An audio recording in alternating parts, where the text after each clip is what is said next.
Ginpanginwala sa Malacanang ang alegasyon nga silang yara sa likod sang isu sang pag-ilis na naman kay Speaker Faustino Boji III bilang leader sang Kamara. Sunod kay Communications Undersecretary Claire Castro, wala nagapahilabot si Presidente Ferdinand Marcos Jr. sa anuman nga trabaho sang legislative branch.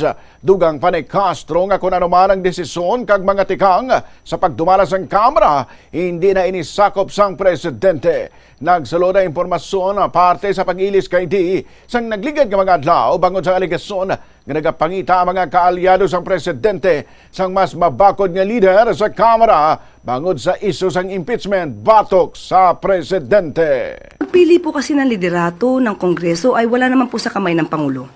Kung ano po ang kanilang magiging desisyon dyan, kung ano ang kanilang pagiging pagpapatakbo dyan, hindi po yan saklaw ng Pangulo.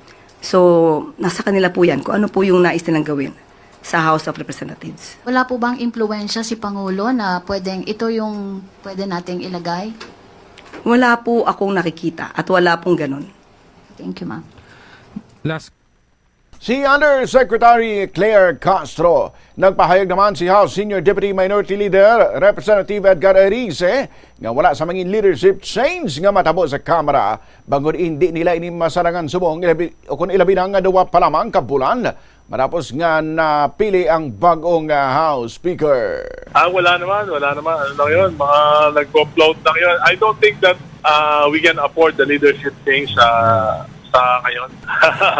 Actually, nagpalit ng senior deputy speaker. So, yun yung indication na lumalakas na yung leadership ni Speaker Boji.